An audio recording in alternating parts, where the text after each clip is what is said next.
杀大阵暗算我，那您现在在这里被困，可能他们万万不后福。再说，我竟然一直活着。你可不要莽撞。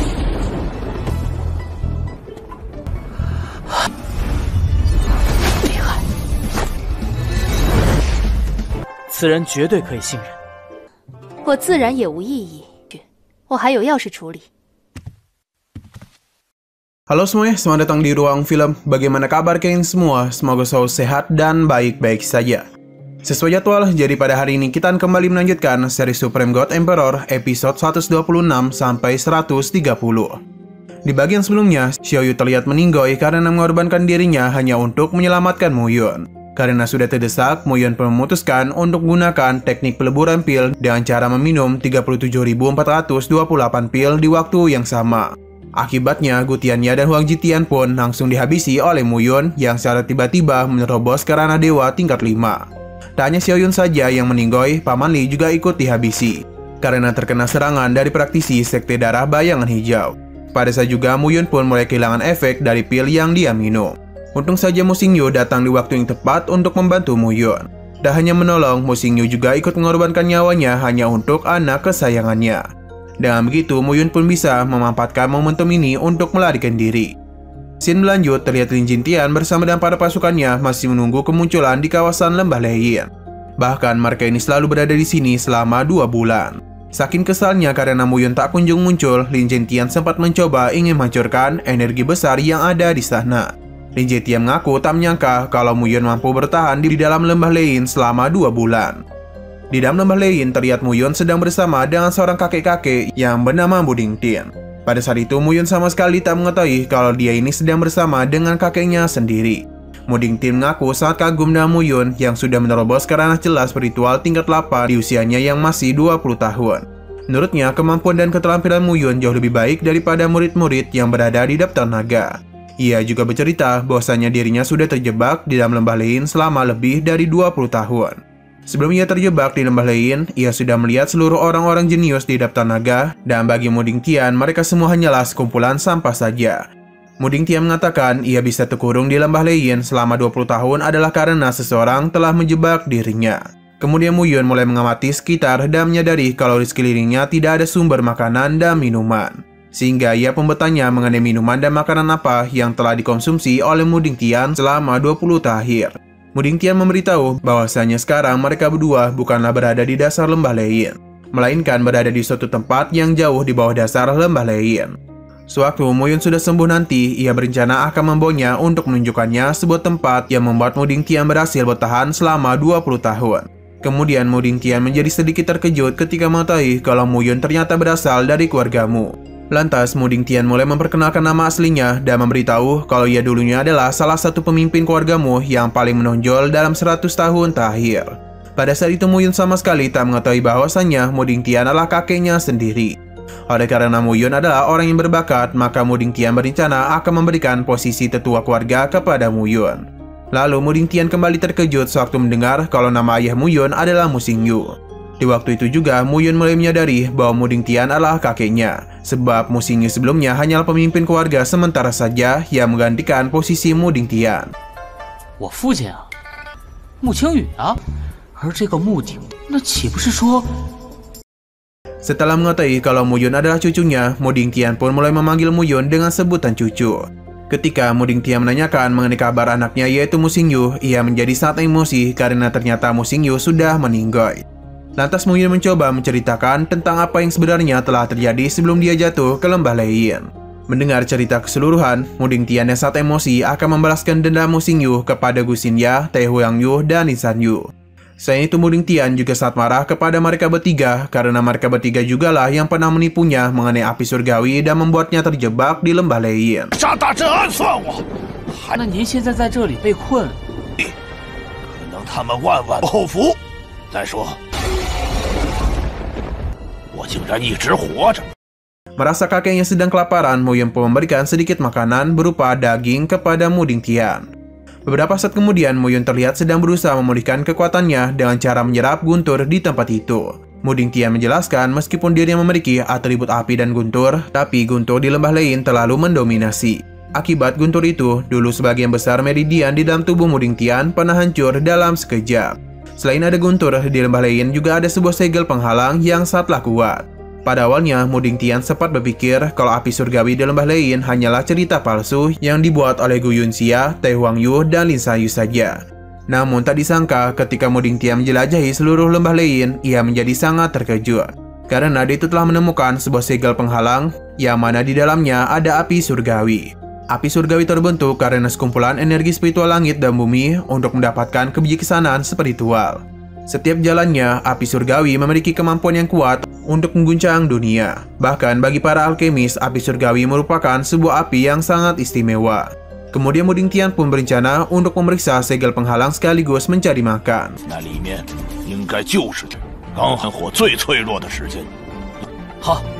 Saat sedang berkeliling, mereka secara tak sengaja menemukan buah roh dan atribut api yang dibentuk oleh api surgawi. Sewaktu Mu Yun memetik buah roh itu, ia tiba-tiba saja mendapatkan sebuah serangan dari seekor monster api. Lantas Mu Yun pun langsung menghabisi monster api tersebut dan cara menendangnya. Lalu Muding Tian mulai menunjukkan sebuah altar yang mana di tengah-tengah altar itu tampak ada sebuah lubang menuju ke bawah yang terdapat segel penghalang api surgawi. Muding Tian memberitahu bahwasanya dirinya sudah sering mencoba memeriksa ke dalamnya. Namun ia gagal melakukannya karena nyaris meninggoy akibat terbakar sebuah api ungu. Mendengar cerita itu, Mu Yun mulai teringat dengan api iblis teratai ungu yang sangat misterius. Mu Yun mulai bersiap untuk memeriksa segel penghalang api surgawi yang ada di dalam lubang itu.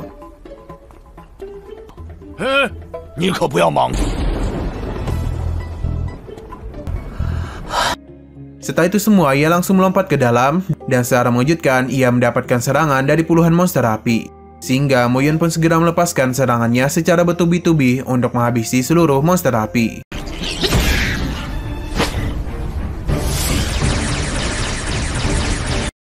Selain itu, ketika Mu Yun nyaris terkena gigitan monster api, ia pun sempat mendapatkan pertolongan dari gulungan Yuxian.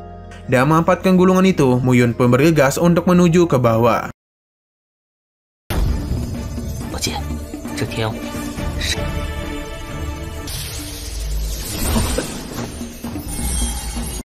Di sana, Mu Yun sempat melihat seekor naga yang sangat besar yang baru saja terbangun karena kedatangan dirinya. Naga itu tak menyangka kalau ada seorang manusia dengan kekuatan lemah yang berani datang ke tempatnya. Mu Yun memberitahu bahwa kedatangannya memiliki tujuan untuk menaklukkan api iblis teratai ungu, yang ternyata ada pada naga tersebut. Lantas, naga ini pun langsung melepaskan serangan kepada Mu Yun. Akan tetapi, serangan itu dapat dihancurkan oleh gulungan Yuxian milik Mu Yun. Tak tinggal diam saja, Mu Yun mencoba memerintahkan gulungan Yuxian untuk menangkap naga itu. Sayangnya, gulungan Yuxian sama sekali tak menuruti perintah dari Mu Yun.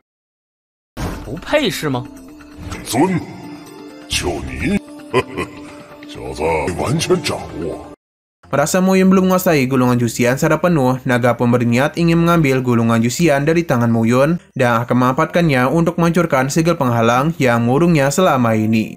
Menurut Mu Yun, jika naga itu berhasil memecahkan segel penghalang, maka seluruh benua Tianyun akan menjadi sangat terancam, sebab tak akan ada yang bisa menghentikannya. Lalu naga kembali mencoba memberikan serangannya, sehingga Mu Yun pun berusaha untuk menghindarinya. Mu Yun merasa sedikit terkejut dengan kekuatan ledakan yang ada pada serangan naga itu. Bahkan ketika Mu Yun mencoba menyerang naga ini, serangannya sama sekali tak dapat menembus pertahanannya. Setelah itu naga itu mencoba terus-menerus menyerang sampai membuat Mu Yun begitu terpojok.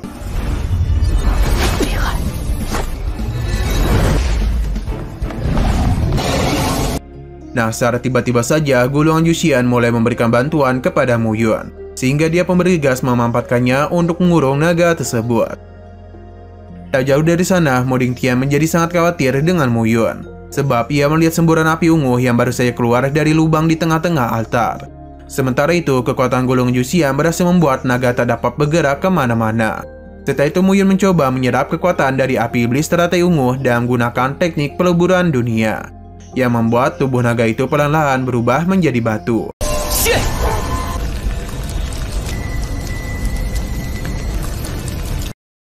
Tak dalam waktu singkat, Mu Yun bahkan menghabiskan waktu selama 3 tahun untuk menyerap seluruh kekuatan dari naga itu. Hingga pada akhirnya Mu Yun berhasil menaklukkan api iblis teratai ungu sehingga naga itu sepenuhnya menjadi batu. Selama 3 tahun itu, Mu Yun memanfaatkan separuh waktunya untuk menaklukkan api iblis teratai ungu dan separuh waktunya lagi untuk menstabilkan ranahnya. Setelah itu, Mu Yun segera keluar dari tempat itu dan berencana akan kembali ke Kaisaran Nanyun untuk balas dendam.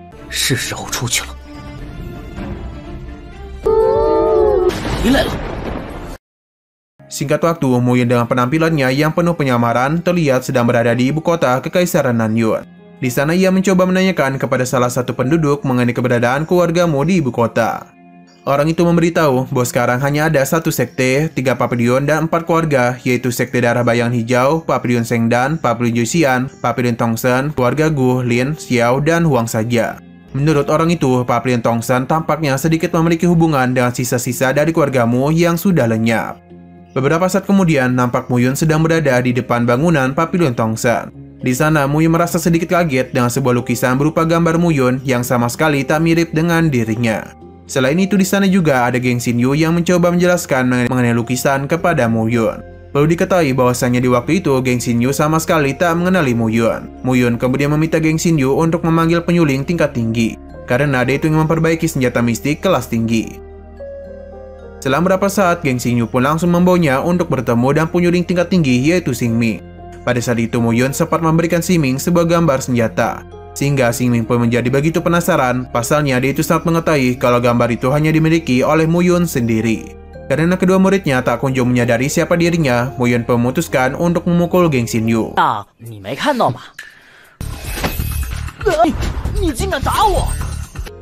Di waktu yang sama, Xing Ming akhirnya menyadari kalau orang yang ada di hadapannya sekarang adalah Mu Yun.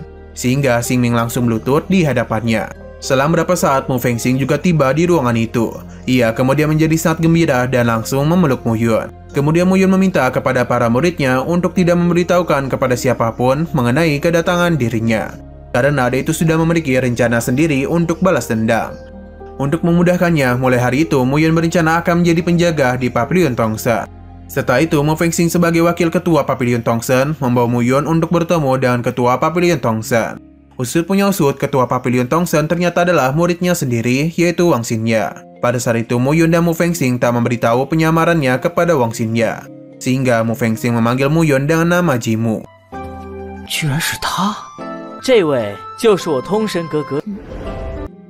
Melihat Mu Yun yang menggunakan topeng, Wang Xinye sempat memintanya untuk membuka topengnya. Mendengar permintaan itu, Mu Fengxing mencoba menjelaskan kalau Mu Yun tak dapat menunjukkan wajah aslinya, dengan alasan seni bela dirinya yang begitu rahasia.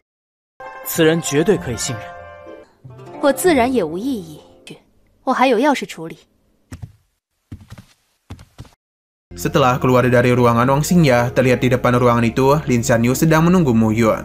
Karena dia saat itu sudah menyadari identitas Mu Yun yang sedang menyamar. Mu Yun penasaran mengenai alasan mengapa Lin Xianyu tak kunjung pergi padahal 3 tahun telah berlalu. Dan kata lain, perjanjian Mu Yun dan Lin Xianyu sudah berakhir. Lin Xianyu memberitahu kalau dulu ia baru menghabiskan waktu selama 1 tahun untuk menjadi pengawal dari Mu Yun. Jadi masih tersisa 2 tahun lagi untuk melunaskan perjanjiannya.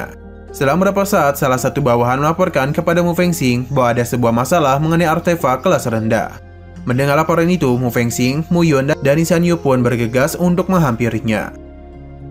Di sisi yang lain, terlihat seorang wakil ketua Papilion Sengdan yang bernama Liu Qing sedang mengajukan keluhan mengenai kualitas senjata mistik buatan Papilion Tongsen. Menurut Liu Qing, senjata mistik itu masih banyak kekurangan dan juga tak dapat berfungsi secara penuh. Xing Ming menjadi sangat kebingungan, pasalnya sajak yang sebelumnya ia ukir di dalam pedang itu sama sekali tak berubah. Akan tetapi suara pedang itu memiliki suara yang tidak normal. Liu Qing meminta ganti rugi kepada Papilion Tongsen sebanyak 7.893 batu roh kelas menengah sebagai biaya kompensasi. Tak berselang lama, Mu Yun dan Mu Fengxing pun tiba di sana. Sehingga Mu Yun pun langsung memeriksa senjata mistik yang dikeluhkan oleh Liu Qing.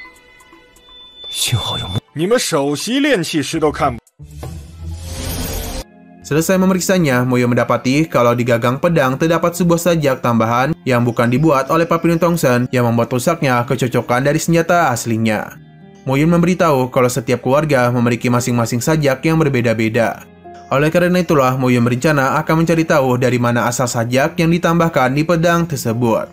Merasa terancam dengan ucapan Mu Yun, Liu Qing bersama dan para pengawalnya memutuskan untuk pergi. Tak tinggal diam saja, Mu Yun dan cepat menghalangi Liu Qing untuk pergi. Ia mengatakan jika dia itu ingin pergi, maka Liu Qing harus membayar 7.893 batu roh kelas menengah terlebih dahulu. Oleh karena tak ingin membayar, Liu Qing pun memerintahkan 2 pengawalnya untuk menyerang.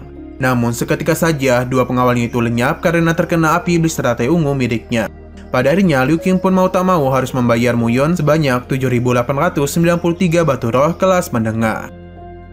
Setelah pergi dari Papilion Tongsen, Liu Qing kembali ke Papilion Shengdan dan langsung menemui Master Papilion yang bernama Mu Bai. Sampai di sana Liu Qing memberitahu bahwa ia gagal mempermalukan Papilion Tongsen karena Papilion Tongsen memiliki tetua baru yang benar-benar tidak terduga. Padahal demikian, Mu Bai pun memerintahkan Liu Qing untuk pergi ke aula bawah tanah dan menemui Leng Yu. Mu Bai berencana akan mencelakai Mu Yun dan meminta bantuan dari aula bawah tanah dan sekte darah bayangan hijau. Pada malam harinya, di atas atap bangunan Papilion Tongsen, Mu Yun secara tiba-tiba mendapatkan serangan dari beberapa prajurit. Lantas Mu Yun pun segera menggunakan teknik jari penghancur kekosongan untuk menyerang semua musuhnya sekaligus. 才算是真正的踏入到通神境。一指平神月。 Selesai terkena serangan Mu Yun, seketika musuhnya melarikan diri dan di waktu yang sama terdengar sebuah jeritan dari dalam. Tanpa berpikir panjang, Mu Yun bergegas masuk ke dalam untuk memeriksanya. Di dalam sana, Mu Yun mendapati Wang Xingya yang sedang tergeletak tak berdaya karena terkena sebuah racun. Pada saat juga secara mengejutkan, Leng Yu muncul di samping Mu Yun, sehingga Mu Yun langsung mencoba menyerangnya. Setelah Leng Yu sempat terkena serangan dari Mu Yun, ia pun memutuskan untuk segera melarikan diri.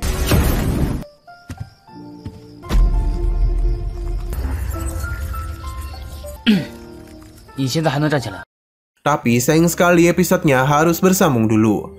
Oke, sekian dulu pada video kali ini. Untuk video selanjutnya akan segera hadir. Jadi bagi kalian yang mengikuti series ini, langsung saja klik subscribe dan aktifkan loncengnya. Terima kasih yang sudah menonton video sampai habis. Jika kalian suka pada video ini, klik like dan share ke teman-teman kalian tentang channel ini. Dan ditunggu aja kelanjutannya. Oke, sampai jumpa di video selanjutnya.